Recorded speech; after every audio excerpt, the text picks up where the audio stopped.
Olá pessoal, aqui é o Pastor Antônio Júnior e neste vídeo eu quero conversar com vocês sobre o sexo de um jeito muito aberto, muito transparente. Eu tenho certeza que se você ficar até o final, muitas dúvidas serão esclarecidas e eu quero falar de um jeito bem simples, bem fácil de entender. Irmãos, eu fico impressionado como as pessoas têm bloqueios nessa área e isso prejudica muito o casamento. Uma vez o pastor me disse que um irmão da igreja dele ligou para ele desesperado, pedindo para que o pastor fizesse uma oração de libertação para a esposa, porque ele falou que a sua mulher estava com um demônio no corpo e era o demônio da pombagira. E aí o pastor procurou saber o que estava acontecendo e ele disse que a sua esposa apareceu na frente dele toda sensual, usando lingerie. Irmãos, naquela hora o pastor me contou aquilo e eu comecei a rir, mas ao mesmo tempo eu vi o quanto isso é sério. O quanto a religiosidade tem impedido as pessoas de receberem a bênção de Deus. E aí tem muitos homens e mulheres que dão uma de legalista, que não pode nada, não me toque, mas aí quando eles estão sozinhos, são viciados em pornografia, e isso sem falar daqueles que traem o seu cônjuge. Irmãos, vamos ser sinceros aqui, muitas pessoas passam o tempo todo pensando em sexo, e isso não é por acaso, já que esse assunto está em todo lugar.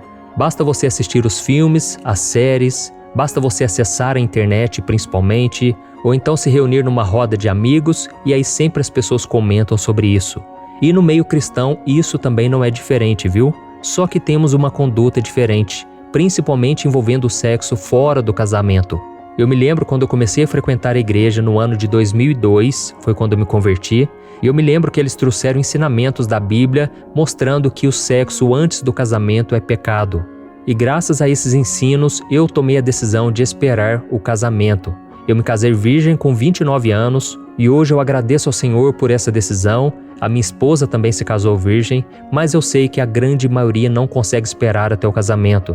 E isso não invalida a palavra de Deus, porque se você obedecer ao Senhor, com certeza você vai colher frutos. E mesmo se você cometer pecados e se arrepender, a promessa do Senhor é que o sangue de Jesus te purifica de todo pecado. Amém? E aí, quando as pessoas se casam, muitos pensam que agora está tudo liberado, podem fazer o que quiserem, e eu vou te mostrar na palavra de Deus que existem pelo menos 4 tipos de sexo proibidos, tá bom? Mas antes de começarmos, eu quero pedir que você se inscreva aqui no meu canal. É só você clicar no botão abaixo do vídeo, inscrever-se, e do lado vai aparecer um sininho. Clica também nesse sininho para você receber todas as notificações sempre que eu colocar um vídeo novo. Todos os dias às 5 horas da manhã, 4 horas da tarde e 8 horas da noite, eu tenho colocado mensagens novas, orações, tudo para te fortalecer. Então venha caminhar junto comigo, ok? Irmãos, antes de qualquer coisa, eu preciso deixar algo muito claro. Não é pecado sentir prazer e gozar com o seu cônjuge, tá bom? Eu falo isso porque muitas igrejas têm esse assunto como tabu, e eles pregam de um jeito que dá a impressão de que a pessoa está fazendo algo errado, e então o casal se sente sujo, mesmo estando debaixo da bênção de Deus. E um dos principais motivos disso é porque as pessoas ficam pensando, mas o que será que Jesus faria no meu lugar? E como Jesus não se casou, e é claro, não teve relações sexuais, as pessoas acham que o sexo é algo carnal e impuro. Então elas pensam, se Jesus não se envolveu nessa área, deve ser porque é pecado ou porque não é algo importante. Mas irmãos, deixa eu falar uma coisa aqui. Nem sempre a gente pode basear a nossa vida no que Jesus faria, porque Jesus não faria muita coisa. Por exemplo, Jesus não teve relações sexuais, não porque era algo negativo e que o afastaria do Pai, mas porque ele viu o sexo como fruto de um casamento. E ele não casou porque a sua única missão era morrer na cruz pelos pecadores. Por isso, nós temos que viver a nossa vida baseados no que Jesus fez e no que Jesus ensinou. Amém? Jesus não era um pecador como nós somos, ele não foi salvo pela fé como nós fomos, ele não está separado de Deus como nós estávamos por causa do pecado. Ou seja, Jesus está em outra categoria. Então nós temos que focar no que Jesus ensinou. E o que será que a sua palavra tem a nos ensinar sobre o sexo dentro do casamento? No primeiro livro da Bíblia, o livro de Gênesis, nós vemos que Deus criou o homem e a mulher como seres sexuais, e isso não é pecado. Foi Ele quem criou o nosso corpo com os órgãos genitais para termos relações sexuais e nos reproduzirmos. E quando acontece a relação entre o homem e uma mulher, eles se completam e se tornam uma só carne. E lá no livro de 1 Coríntios, capítulo 7, o apóstolo Paulo ele fala muito sobre casamento e sobre sexualidade. Paulo diz, por exemplo, que o homem casado, ele não deve se dedicar somente à obra de Deus, mas ele deve também cuidar das coisas do mundo para agradar a sua esposa. Ele aconselha também que o marido e a mulher não fiquem muito tempo sem relação sexual, a não ser se eles forem jejuar. Mas essa pausa no sexo não pode durar muito tempo, viu? Porque Satanás pode se aproveitar disso para tentar o casal e fazê-los cair em tentação. Irmãos, nós precisamos entender que a falta de sexo, ela pode gerar sim abstinência, ou seja, o corpo começa a sentir falta. E quando isso acontece, a pessoa fica mais vulnerável a agir de acordo com seus instintos carnais. Eu não estou dizendo que ela tem que agir de acordo com esses instintos, mas é algo que pode acontecer. E o diabo sabe muito bem disso. E isso explica porque muitas pessoas tomam decisões erradas ao agir por impulso e depois elas se arrependem profundamente disso. E por isso, antes de falarmos sobre os 4 tipos de sexo proibidos no casamento, eu quero fazer uma reflexão com você a respeito do adultério. Eu acredito que todos nós já ouvimos aquela frase, quem ama não trai, não é verdade? Essa expressão é muito romântica, mas quando você enfrenta uma rotina, os problemas de um relacionamento, você percebe que na vida real é tudo bem diferente. Eu estou falando isso, irmãos, porque infelizmente a quantidade de casos de adultério tem aumentado absurdamente, inclusive dentro das igrejas. E isso causa muito sofrimento e destruição para as famílias. Por isso eu quero refletir com você sobre o pecado da traição. Em primeiro lugar, nós precisamos entender que o ser humano, por mais bem intencionado que seja, ele é pecador e cheio de falhas. E foi por isso que Jesus nos deu um alerta em Mateus capítulo 26. Veja o que ele disse. Vigiem e orem para que não caiam em tentação. O espírito está pronto, mas a carne é fraca. Irmãos, todos nós somos constantemente seduzidos pelas propostas deste mundo e nós precisamos vigiar o tempo todo para não cedermos às tentações. E é por isso que nem mesmo o amor entre um homem e uma mulher, por si só, é capaz de impedir que uma traição ocorra. Existe uma grande ilusão que engana muitos maridos e esposas. Eles pensam que quem ama o seu cônjuge jamais sentirá atração por outra pessoa. Mas como eu disse agora mesmo, o ser humano é falho e a própria palavra de Deus afirma que a nossa carne é fraca. Por isso, irmãos, nós precisamos vigiar, porque a verdade é que aquilo que os olhos cobiçam, a imaginação vai longe. E se a pessoa não cortar esses pensamentos, ela pode um dia sim cair em tentação. Veja o que está escrito em Tiago capítulo 1. Cada um, porém, é tentado pela própria cobiça, sendo por esta arrastado e seduzido. Então a cobiça, tendo engravidado, dá à luz o pecado, e o pecado, após ter se consumado, gera a morte. Olha isso, irmãos, enquanto nós estivermos nesse corpo carnal, nós podemos sentir atração por alguém do sexo oposto.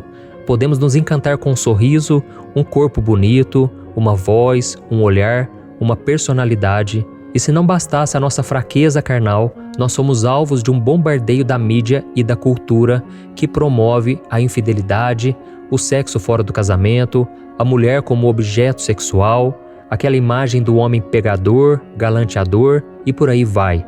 E aí você junta tudo isso com um pouco de pornografia, com a desatenção no casamento, e aí nós começamos a entender mais por que muitas pessoas traem, mesmo amando a outra pessoa. E eu quero ler para você mais um versículo que está em 1 Pedro, capítulo 5. Olha o que ele disse. Sejam sóbrios e vigiem. O diabo, o inimigo de vocês, anda ao redor como leão, rugindo e procurando a quem possa devorar. Olha isso, irmãos. Satanás está sempre alerta, pronto para pegar aqueles que não buscam a Deus e que só querem os prazeres que o mundo oferece. E eu te falei todas essas coisas porque nós precisamos deixar de lado qualquer tipo de ilusão para nós encararmos a realidade, encararmos a verdade. Amém? Por isso você que é marido ou você que é esposa, saiba que você é um ser humano e por isso você tem a inclinação para fazer o que é errado. A sua carne deseja fazer aquilo que é proibido e se você não fechar as portas para o pecado, você pode sim cair nessa tentação e trair o seu cônjuge. Mas isso quer dizer que todo mundo então está condenado a trair? De modo algum, viu, irmãos? É aí que nós devemos aprender uma lição muito importante. Quem ama a Deus e o seu cônjuge foge da aparência do mal e não confia em sua própria força. Por isso, meu irmão, você que está aí sendo tentado, tome muito cuidado e nunca pense que você é forte o bastante. A Bíblia diz que aquele que está de pé, vigie para que não caia. E o conselho que eu te dou é, não queira enfrentar a tentação, fuja dela, tá bom? E busque também conversar mais com o seu companheiro, tente resolver os problemas ao invés de fugir deles. E principalmente tenha o temor de Deus. Eu sei que muitas pessoas acham que temer a Deus é ter medo dele, mas não é nada disso. Ter o temor no seu coração é ter reverência e respeito ao Senhor. É entender que Deus não aprova o pecado e que Ele disciplina os filhos que o desobedecem. Por isso, se você seguir esses conselhos que eu te dei, a traição nunca fará parte da sua vida, tá bom? Tem um versículo em Provérbios 28 que diz assim, Como é feliz o homem constante no temor do Senhor, mas quem endurece o coração cairá na desgraça. Então, se quisermos ter uma vida abençoada, uma vida de paz, de proteção, de tranquilidade, basta termos o temor do Senhor e obedecer a sua palavra. E agora então eu vou falar com você sobre os 4 tipos de sexo proibidos pela Bíblia. E o primeiro deles é a troca de casais. Eu sei que pode parecer estranho falar sobre isso, mas essa prática é mais comum do que a gente imagina, viu, irmãos? E funciona da seguinte maneira: os casais se reúnem num local e eles têm relações sexuais com o cônjuge do outro. Dá para imaginar isso? E aqueles que praticam esse tipo de coisa afirmam que esse ato faz bem para o relacionamento porque aumenta a confiança e a liberdade entre os cônjuges. Porém, isso nada mais é do que adultério. E nós sabemos que esse é um dos pecados que mais causam destruição e que mais desagradam a Deus. Em Levítico capítulo 18 está escrito assim: Não se deite com a mulher do seu próximo, contaminando-se com ela. E além disso, irmãos, esse pecado ele causa feridas profundas na alma e futuramente acaba sim com a confiança e o respeito no casamento. Então fuja desse pecado, tá bom? O segundo ato sexual proibido pela Bíblia, sexo a 3. O sexo a 3 nada mais é do que quando um casal se envolve em uma relação sexual junto com uma terceira pessoa, com consentimento dos dois. Algumas pessoas tentam defender o seu desejo de fazer sexo a 3, dizendo que Jacó era casado com 2 irmãs, Lia e Raquel. Mas em nenhum momento a Bíblia diz que ele dormia com as 2 mulheres ao mesmo tempo.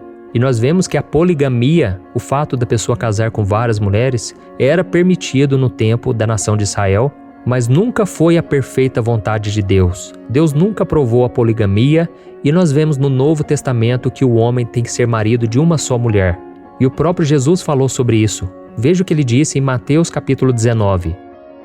Vocês não leram que no princípio o Criador os fez homem e mulher e disse: Por esta razão o homem deixará pai e mãe e se unirá à sua mulher e os 2 se tornarão uma só carne?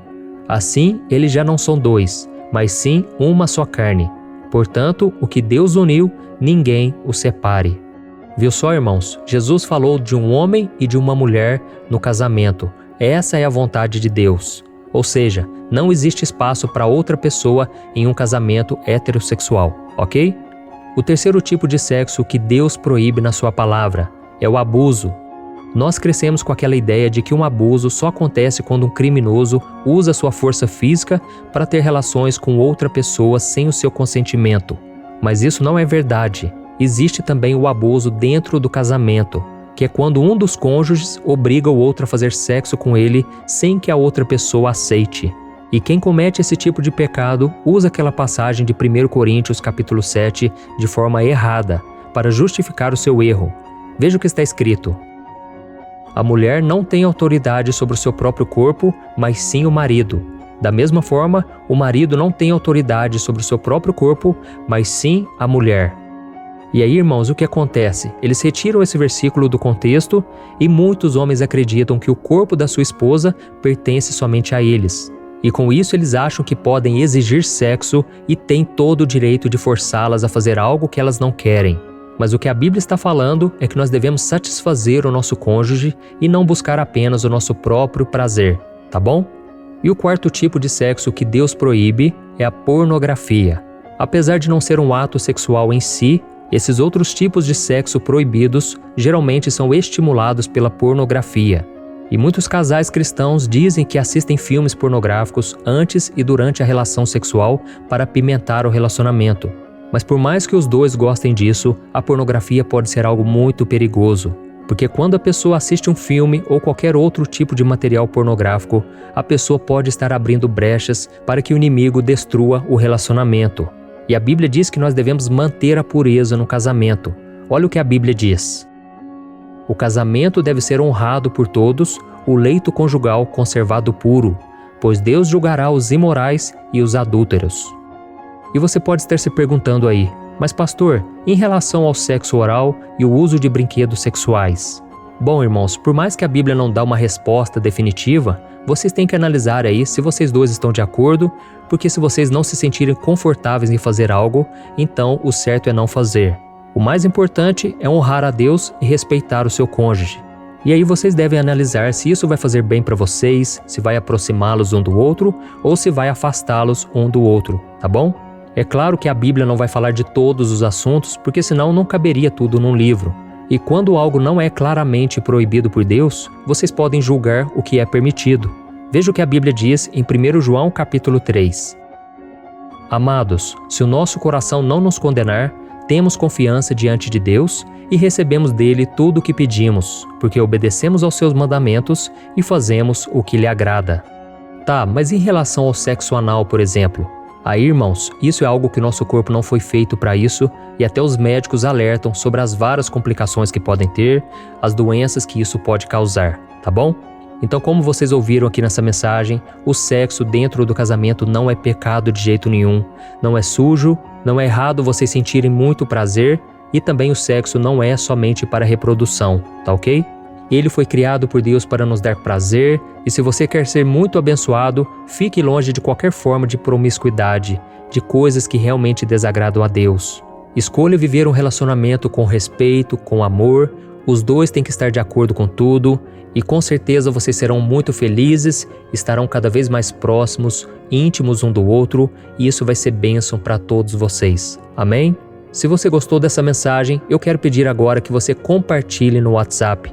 Envie para os seus amigos, irmãos na fé, vamos compartilhar a palavra de Deus, porque ela traz luz, ela traz paz ao nosso coração. Glória a Deus. Eu te espero então no próximo vídeo, que Deus te abençoe.